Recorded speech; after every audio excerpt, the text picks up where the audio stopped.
India daily live में आंचल श्रीवास्तव लेकर हाजिर हूं देश दुनिया की तमाम बड़ी खबरें। अगली जो खबर आ रही है वो जैसलमेर से आ रही है। वायु शक्ति 2026 से पहले राजस्थान के जैसलमेर एयरफोर्स स्टेशन पर ऐतिहासिक पल देखने को मिला, जब लड़ाकू हेलीकॉप्टर में राष्ट्रपति द्रौपदी मुर्मू में सवार हुई और राष्ट्रपति द्रौपदी मुर्मू राजस्थान दौरे में शुक्रवार सुबह जैसलमेर वायुसेना स्टेशन पर पहुंची। स्वदेश में निर्मित हल्के लड़ाकू हेलीकॉप्टर प्रचंड से उड़ान भरी गई। द्रौपदी मुर्मू भारत की पहली राष्ट्रपति हैं जो लड़ाकू हेलीकॉप्टर में को पायलट बनी। उनके लिए करीब 25 मिनट की विशेष सॉर्टी निर्धारित की गई। राष्ट्रपति मुर्मू ने अक्टूबर 2023 में अंबाला वायुसेना स्टेशन पर राफेल लड़ाकू विमान में उड़ान भरी थी, जिसमें वो 2 अलग अलग लड़ाकू विमानों में उड़ान भरने वाली पहली भारतीय राष्ट्रपति बनी।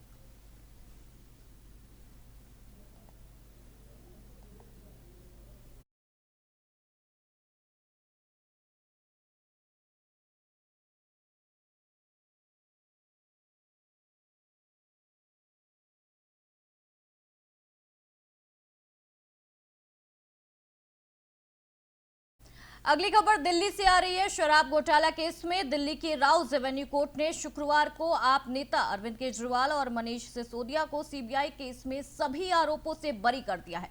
कोर्ट ने कहा कि बिना सबूत के आरोप साबित नहीं होते। अरविंद केजरीवाल शराब घोटाला केस में जमानत पर थे। वो 13 जुलाई 2024 को जेल से बाहर आ गए थे। इसी दिन सुप्रीम कोर्ट ने उन्हें इसी मामले से जुड़े सीबीआई केस में जमानत दे दी है। शराब घोटाला मामले में केजरीवाल के खिलाफ ईडी और सीबीआई दोनों जांच एजेंसियों ने केस दर्ज किया था। ईडी ने उन्हें 21 मार्च 2024 को अरेस्ट किया था। इसके बाद 26 जून को सीबीआई ने जेल से ही उन्हें हिरासत में लिया था। ईडी पूरे मामले में उन्हें सुप्रीम कोर्ट से 12 जुलाई को जमानत मिल गई थी।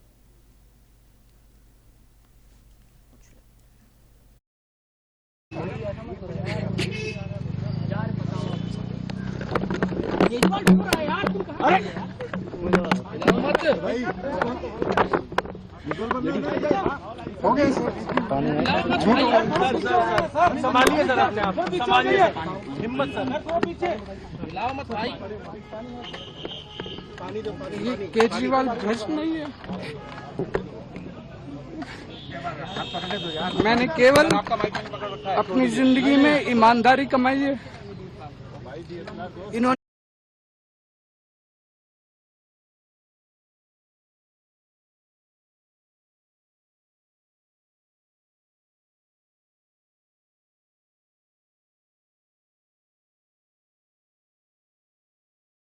दिल्ली शराब नीति घोटाले से ये बड़ी खबर हम आपको बता रहे हैं। जुड़ी हुई सीबीआई केस में अरविंद केजरीवाल को जमानत मिल गई है।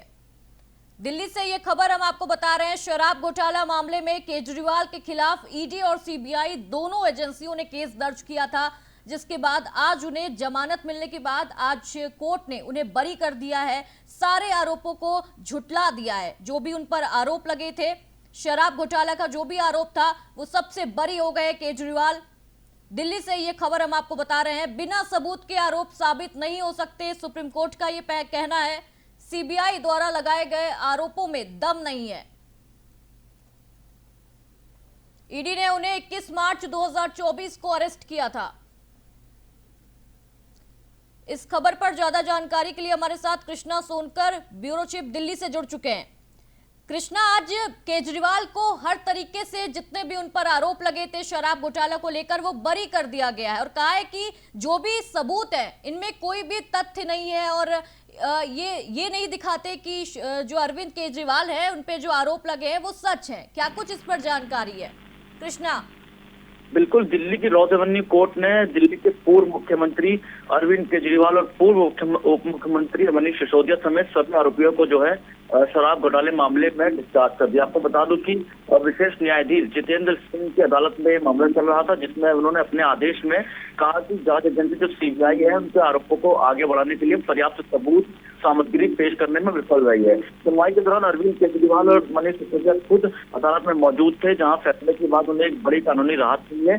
जब फैसला आया तो आपको बता दूं कि अरविंद केजरीवाल भावुक हो गए, रोने लगे और कहीं ना कहीं अरविंद केजरीवाल ने बयान भी दिया है और ये कहा है कि जो अदालत ने फैसला दिया है ये बिल्कुल सही फैसला दिया है, क्योंकि जो भाजपा है उन्होंने एक षड्यंत्र रचा था कि हम जो है शराब घोटाले पर एक इनके ऊपर दबिश बनाई जाए और कहीं ना कहीं इनको जेल डाला जाए और पूरी पार्टी को खत्म किया जाए। तो कहीं ना कहीं एक बड़ी राहत अरविंद केजरीवाल के लिए, और देखा जाए किस तरह से जब अरविंद केजरीवाल जब अदालत से बाहर आए, जब आदेश आया, तो उसके बाद बिल्कुल भावुक नजारा और कहीं ना कहीं के चेहरे पे दिखा कि बिल्कुल जो इस मामले को लेकर काफी परेशान चल रहे थे। जब अदालत में मैटर चल रहा था तो कहीं ना कहीं एक उनको राहत नहीं बल्कि बहुत बड़ी राहत मिली, क्योंकि आने वाले टाइम में चुनाव भी होना है। आपको बता दूं कि लगातार जो है शराब घोटाले का मामला चल रहा था।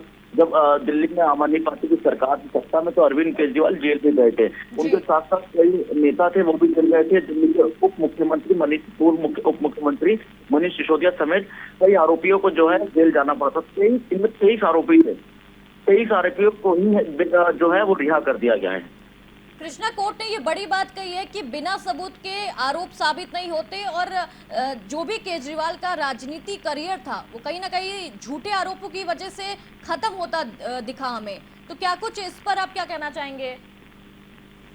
बिल्कुल, अभी जो आम आदमी पार्टी के प्रवक्ता है उनसे हमारी बात हुई थी तो उन्होंने यही कहा था कि जब उस टाइम तत्कालीन सरकार थी अरविंद केजरीवाल की, तो उस समय जो है उनके ऊपर आरोप लगे, तमाम आरोप लगे, जिनमें मुख्य आरोप थे शराब घोटाला, जो नई नीति बनाई गई थी। उसके बाद जो अरविंद केजरीवाल को जेल जाना पड़ा।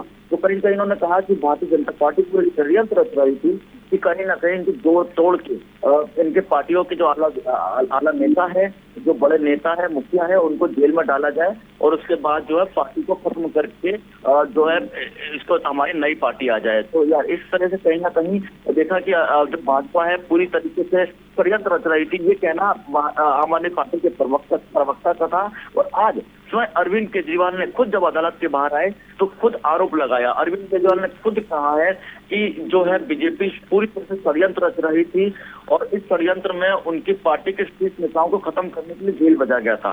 केजरीवाल ने कहा कि उन पर झूठे आरोप लगाकर बदनाम करने की कोशिश हुई, लेकिन उन्होंने जीवन भर केवल ईमानदारी कमाई है और अदालत ने उन्हें भी तथा मनीष सिसोदिया जो है ना उनको कट्टर ईमानदार बताया। कहा कि उन्होंने प्रधानमंत्री से राजनीति के लिए लोकतांत्रिक संस्थाओं से खिलवाड़ न करने की अपील भी की है। तो कहीं ना कहीं बड़ा मैटर है, जो कि जिस तरह से पूर्व मुख्यमंत्री तमाम मैटर्स हुए। प्रिया आपको बता दूं कि देश में कई नेता जेल गए हैं, कई आरोपों में जेल गए हैं, लेकिन जिस तरह से बड़ी वाला मैटर है ये बहुत ही गिने चुने मैटर्स में से होता है, क्योंकि ये बड़ा मैटर था। आबकारी नीति को लेकर तमाम चीजें चल रही थी, जिसमें अरविंद केजरीवाल खुद जेल गए थे। लगातार जो अदालत है वो सबूत मांग रही थी, सीबीआई जो है समय बढ़ाई जा रही थी कि सबूत पेश करने में हम अगले महीने पेश करेंगे, फिर अगले महीने पेश करेंगे। लगातार जो है तो कोर्ट में तारीख पर तारीख चली और उसके बाद जो जाकर है जब सबूत की बात दोबारा आई तो सुप्रीम कोर्ट में मैटर गया। सुप्रीम कोर्ट से सीएम अरविंद केजरीवाल को बेल मिली थी, तो जब बेल दी गई तो उसके बाद जो है अरविंद केजरीवाल को राहत मिली। उसके बाद जब इनकी पार्टी चुनाव हारी, जब दिल्ली में जब चुनाव हुए तो उसके बाद भारतीय जनता पार्टी सत्ता में आने के बाद देखो किस तरह से अरविंद केजरीवाल को पहले कई मामलों में बरी किया गया और केजरीवाल को ही रोज रेवेन्यू निचली अदालत से ही बरी किया गया। फिर अभी जो मामला है रिसेंटली शराब घोटाला, जो कि दिल्ली में सबसे बड़ा मुद्दा चल रहा था, जिनमें भारतीय जनता पार्टी विपक्ष ने पूरा घेर रखा था दिल्ली में पूर्व मुख्यमंत्री अरविंद केजरीवाल के शराब घोटाले को लेकर। कृष्णा, आपने बिल्कुल सही कहा कि जो भी कुछ केजरीवाल ने कहा है और जो भी कुछ उन पर आरोप लगे हैं वो गलत है। बहुत बहुत शुक्रिया हमारे साथ जुड़ने के लिए और ये तमाम जानकारी भी साझा करने के लिए। अगली खबर का रुख कर लेते हैं। अगली खबर आ रही है दिल्ली से। दिल्ली में प्रधानमंत्री मोदी इजराइल के ऐतिहासिक 2 दिवसीय दौरे के बाद शुक्रवार रात भारत लौट आए हैं। ये पिछले 9 वर्षों में उनका पहला इजराइल दौरा था, जिसे दोनों देशों के रिश्तों के लिहाज से बेहद अहम माना जा रहा था। इस यात्रा के दौरान भारत में इजराइल ने अपने संबंधों को स्पेशल स्ट्रेटेजिक पार्टनरशिप तथा अपग्रेड किया है।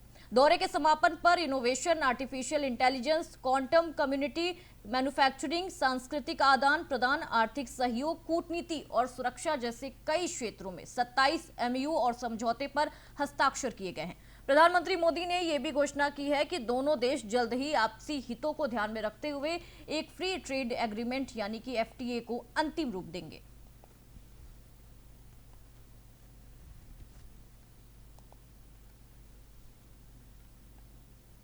कनाडा के प्रधानमंत्री मार्क कार्नी आज से अपनी भारत यात्रा पर रहेंगे। कार्नी की ये यात्रा 27 फरवरी से 2 मार्च 2026 तक चलेगी। ये यात्रा ऐसे समय में हो रही है जब भारत ने हाल के महीनों में यूरोपीय संघ, ब्राजील और फ्रांस सहित कई प्रमुख वैश्विक शक्तियों के साथ उच्च स्तरीय राजनयिक प्रगति दर्ज की है। कार्नी की यात्रा इन सफलताओं की कड़ी और मजबूत कर सकती है। कार्नी की यात्रा को एक कूटनीतिक पुनर्तुलन और आर्थिक साझेदारी में नए अध्याय के रूप में देखा जा रहा है। इस दौरान भारत और कनाडा के बीच प्रस्तावित मुक्त व्यापार समझौते को लेकर बातचीत अगले हफ्ते शुरू हो सकती है।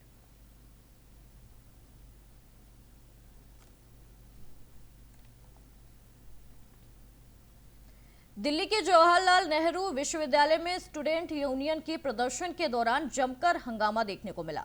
जेएनयू संघ छात्र संघ ने यूजीसी रेगुलेशन लागू करने की मांग को लेकर शिक्षा मंत्रालय तक मार्च निकाल रही थी, लेकिन पुलिस ने उन्हें बीच रास्ते में ही रोक दिया। आरोप यह है कि इसके बाद कुछ प्रदर्शनकारी उग्र हो गए और पुलिस पर पत्थर और जूते फेंकने लगे। यहां तक कि कुछ पुलिसकर्मी को दांत से काटने की भी कोशिश की गई है। पुलिस का यह कहना है कि इस झड़प में कई जवान घायल हुए हैं और कई लोगों को हिरासत में लिया गया है। वहीं विश्वविद्यालय प्रशासन ने स्पष्ट किया है कि यह मांग माननीय सुप्रीम कोर्ट के उस आदेश के खिलाफ है जिसमें संबंधित रेगुलेशन पर स्टे दिया गया है।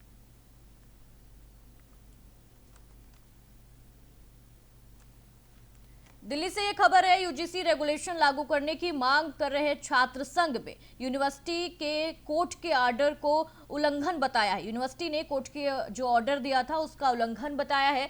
जेएनयू में प्रदर्शन के दौरान पुलिस पर पथराव किया गया है। यूजीसी रेगुलेशन लागू करने की मांग कर रहा था छात्र संघ, जिसके चलते ये एक बड़ी प्रदर्शन हो रहा है। इस खबर पर हमारे साथ जुड़ चुके हैं कृष्णा सोनकर, ब्यूरो चीफ दिल्ली से। कृष्णा, ये जो पूरा मामला है यूजीसी रेगुलेशन लागू करने की मांग पर जो छात्र संघ है वो प्रदर्शन कर रहे थे और कई पुलिसकर्मी को घायल करने की भी खबर सामने आ रही कि दांत से काटा गया, ये क्या कुछ पूरी खबर है और क्या कुछ इस पर अपडेट है? बिल्कुल, सबसे पहले आपको बता दूं कि जेएनयू में लगातार जो है यूजीसी को लेकर प्रदर्शन हो रहे हैं। कहीं ये यूजीसी रेगुलेशन लागू करने की मांग चल रही है तो कहीं यूजीसी रेगुलेशन को खत्म करने की मांग चल रही है। आज ही देखा गया कि किस तरह से जो स्टूडेंट्स यूनियन है वो आई है और लगातार जो है हंगामा कर रही थी और उसके बाद जब पुलिस आई तो उनके ऊपर पथराव कर दिया। कोर्ट छात्र संघ जो है उनकी यूनिवर्सिटी के कोर्ट के ऑर्डर का उल्लंघन बता रही है। तो कहीं ना कहीं आपको बता दो कि जिस तरह से जब ये प्रदर्शन चल रहा था तो उसके बाद जो है वहाँ के डीन थे उनकी तरफ से कॉल की गई कि पुलिस वहाँ पर आई है और उसके बाद जो है देखा गया कि किस तरह से यूजीसी रेगुलेशन लागू करने का सबका हाथ में नहीं रखा था और कहीं ना कहीं नारेबाजी चल रही थी और उसको लेकर जब पुलिस ने उनको समझाया तो समझ में उनका नहीं आया। उसके बाद जो है प्रदर्शन और उग्र हो गया। उसके बाद जो है पुलिस के ऊपर पथराव किया गया। जब पुलिस ने थोड़ा सा बल का प्रयोग करने की कोशिश की गई तो वहां पर पुलिस के ऊपर पथराव किया गया। तो कहीं ना आपको बता दूं कि जेएनयू छात्र संघ ने यूजीसी रेगुलेशन लागू करने की मांग को लेकर शिक्षा निदेशालय तक, शिक्षा मंत्रालय तक मार्च निकाल रही थी, लेकिन पुलिस ने उन्हें बीच रास्ते में रोक लिया था। आपको बता दूं कि जो आरोप है कि इसके बाद प्रदर्शनकारी उग्र हो गए थे, कहीं ना कहीं उनके ऊपर जूते भी फेंके गए, पत्थरबाजी तो की गई है पुलिस पर, लेकिन पुलिस पर जूते भी फेंके गए। तो कहीं ना कहीं ये मामला जो है ये बड़ा होता चला जा रहा है क्योंकि वहाँ पर दो गुट बन गए हैं। एक यूजीसी रेगुलेशन लागू करने की मांग कर रहा है तो दूसरा जो गुट है वो यूजीसी रेगुलेशन को खत्म करने की मांग कर रहा है। तो कहीं ना कहीं देखा ये जेएनयू तो जेएनयू, लेकिन जेएनयू के बाहर भी यानी पूरे दिल्ली, पूरे देश में इसके लिए कितना प्रदर्शन हुआ आपने देखा। किस तरह से लगातार जो है ये मामला गरमाया हुआ था कि यूजीसी को लेकर जो है कई जो छात्र थे उन्होंने अपना संगठन बनाया था और उसको खत्म करने की मांग कर रहे थे। कई जो है यूजीसी रेगुलेशन लागू करने की भी मांग कर रहे थे। आपने देखा पिछले दिनों किस तरह से दिल्ली विश्वविद्यालय, अभी तो जेएनयू का मामला है, लेकिन पिछले कुछ दिनों पहले ही दिल्ली विश्वविद्यालय में भी ऐसा ही मामला आया था जब ये मांग कर रहे थे कि यूजीसी जो रेगुलेशन है उसको लागू किया जाए और उसके बाद जो है दलित छात्र के द्वारा जो है हाथापाई का मामला भी सामने आया था। तो मामला गरमाता चला गया। तो ये मामला बिल्कुल वैसा ही है क्योंकि दूसरा पक्ष बताया जा रहा है कि वहां पर था। अगर पुलिस इन मामलों को नहीं रोकती तो फिलहाल जो है वहाँ पर ज्यादा उग्र होने की संभावना थी क्योंकि दूसरा दल भी देख रहा था कि यहाँ पर जब अगर ये रेगुलेशन की बात करेंगे, लागू करने की बात करेंगे तो दूसरा दल भी उग्र हो जाएगा। कहीं ना कहीं पुलिस इसी चक्कर में बेबचाव में है, लेकिन उन पर ही पथराव हुआ, उनको पथराव के साथ साथ दूसरे जी। जी कृष्णा, बहुत बहुत शुक्रिया हमारे साथ जुड़ने के लिए और ये जानकारी साझा करने के लिए। तो जैसा कि हमारे सहयोगी ने बताया कि यूजीसी रेगुलेशन लागू करने की मांग को लेकर छात्र संघ प्रदर्शन कर रहा था, जिसमें 14 लोग गिरफ्तार भी किए गए हैं। अगली खबर का रुख कर लेते हैं। अगली खबर, अफगानिस्तान और पाकिस्तान के बीच तनाव अब खुली सैन्य झड़प में बदल चुका है। अफगानिस्तान के कुनार प्रांत में तालिबान लड़ाकों के हमले में पाकिस्तानी सेना के 55 सैनिकों के मारे जाने का दावा किया जा रहा है। अफगान पक्ष का यह कहना है कि कई पाकिस्तानी चौकियों और एक हेडक्वार्टर पर कब्जा कर लिया है, जबकि कुछ सैनिकों को जिंदा पकड़ लिया गया है। दूसरी ओर पाकिस्तान मीडिया के मुताबिक जवाबी कार्रवाई में ऑपरेशन गजब लिल हक शुरू किया गया है और कबूल और नंगसंहार समेत कई इलाकों में एयर स्ट्राइक की गई है। दोनों तरफ से भारी नुकसान के दावे किए जा रहे हैं, जिसमें क्षेत्र में हालात बेहद गंभीर हो गए हैं।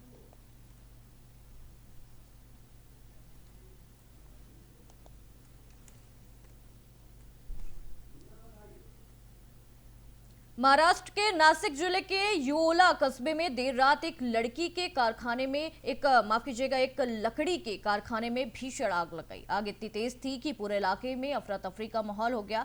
राहत की बात यह रही कि समय रहते ही श्रमिकों को सुरक्षित बाहर निकाल लिया गया है। किसी के घायल होने की खबर अभी तक सामने नहीं आई है। दमकल की कई गाड़ियां मौके पर पहुंचकर आग पर काबू पाने की पूरी कोशिश में जुटी हुई हैं। फिलहाल आग बुझाने का काम जारी है। नुकसान का आकलन अभी किया जा रहा है।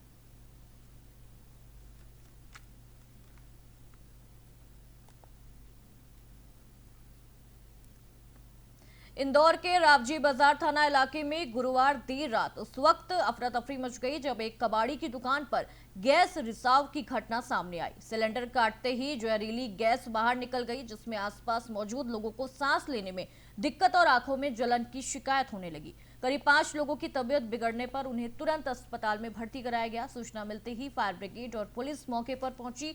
हालात पर थोड़ा काबू पाया गया। फिलहाल प्रशासन पूरे मामले की जांच कर रहा है और इलाके में स्थिति पर नजर बनाए हुए है।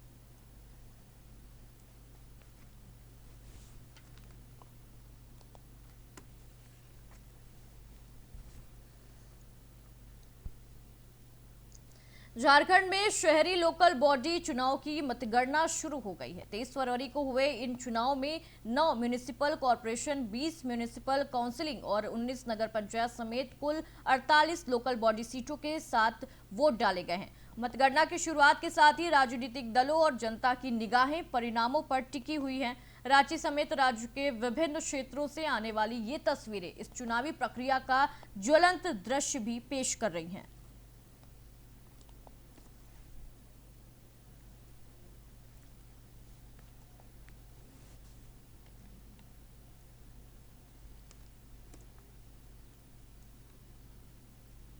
भारतीय क्रिकेट टीम के विस्फोटक बल्लेबाज रिंकू सिंह के पिता खानचंद सिंह की लंबी बीमारी के बाद उनका निधन हो गया है। वो स्टेज 4 लिवर कैंसर से जूझ रहे थे और ग्रेटर नोएडा के यथार्थ अस्पताल में उन्होंने देर रात अंतिम सांस ली। पिछले 3 दिनों से उनका इलाज चल रहा था। रिंकू सिंह की सफलता के पीछे उनके पिता का संघर्ष और त्याग हमेशा एक मजबूत आधार रहेगा।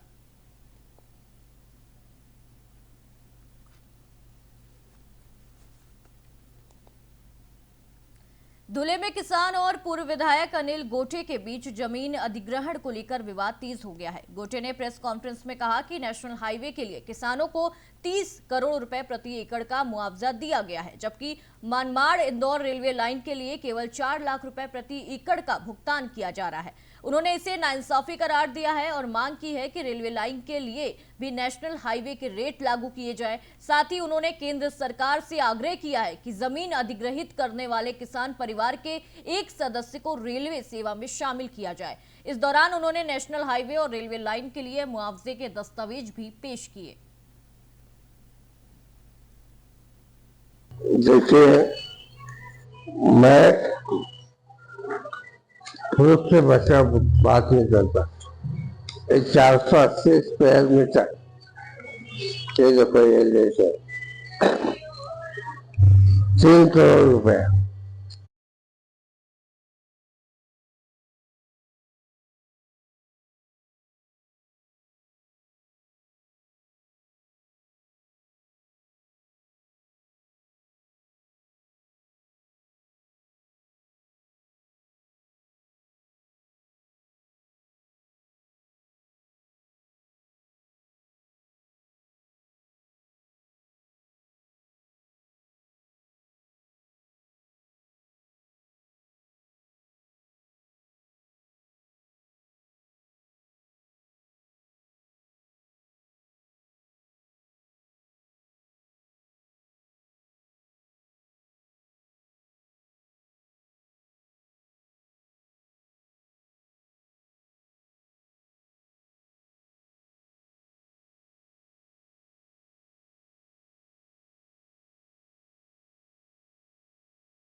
डिडवाना में जिले के राजस्व विभाग को नई मजबूती मिली है। यहाँ नवनियुक्ति पटवारियों ने कार्यभार ग्रहण करते हुए अपना प्रशिक्षण शुरू कर दिया है। टिटवाना शहर के दशहरा मेला मैदान स्थित टाउन हॉल में जिला कलेक्टर डॉक्टर महेंद्र खंडवत ने प्रशिक्षण कार्यक्रम का विधिवत शुभारंभ किया। प्रारंभिक सौंदर्य सूत्रों के मुताबिक पटवारियों को फील्ड में भेजा जाएगा। वहां के 6 महीने तक अनुभवी अधिकारियों के मार्गदर्शन में व्यवहारिक प्रशिक्षण प्राप्त करेंगे। कलेक्ट्रेट ने सभी को निष्ठा, पारदर्शिता और संवेदनशीलता के साथ जनता की सेवा करने का निर्देश दिया है।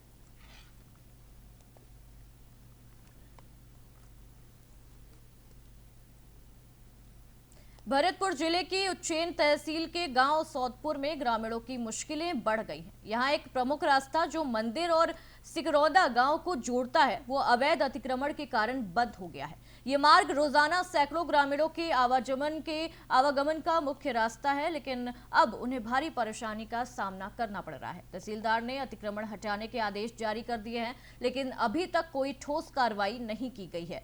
ग्रामीण प्रशासन से जल्द कार्रवाई की मांग कर रहे हैं।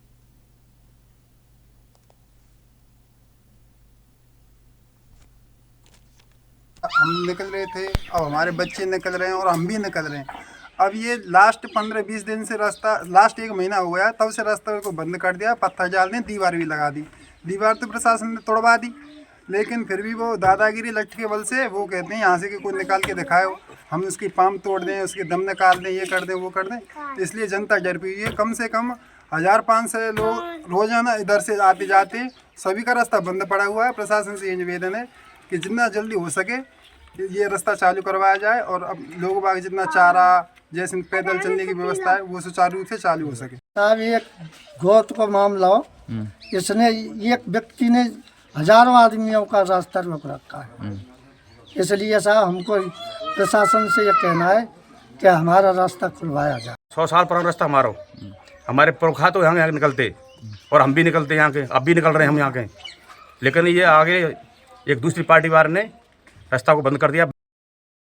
सूरत के उमरा पासपोर्ट ऑफिस में बम होने की सूचना पुलिस को ईमेल के जरिए मिली है। सूचना के बाद पुलिस ने तुरंत घटनास्थल पर पहुंचकर पोस्टमार्टम और पासपोर्ट ऑफिस के बाहर और अंदर का पूरा बंदोबस्त किया है। पासपोर्ट लेने आए सभी लोगों को सुरक्षा कारणों से बाहर जाने के निर्देश जारी कर दिए गए हैं। साथ ही डॉग स्क्वाड की टीम भी मौके पर पहुंचकर सुरक्षा जांच और संभावित धमाके की तलाशी में जुट गई है। पुलिस कंट्रोल रूम को संदेश मिलने के तुरंत बाद उमरा पुलिस ने घटनास्थल पर स्थिति को नियंत्रित किया है और आगे की जांच शुरू कर दी गई है।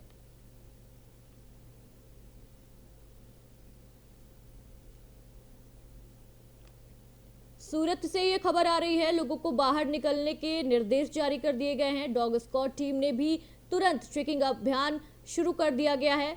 पासपोर्ट ऑफिस में बम की सूचना मिली है, जिसके बाद प्रशासन अलर्ट मोड पर आ गया है।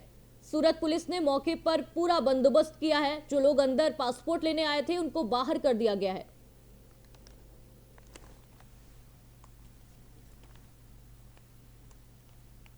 तो ये थी देश दुनिया की तमाम बड़ी खबरें। खबरों का सिलसिला यूं ही जारी रहेगा। आप देखते रहिए इंडिया डेली लाइव। नमस्कार।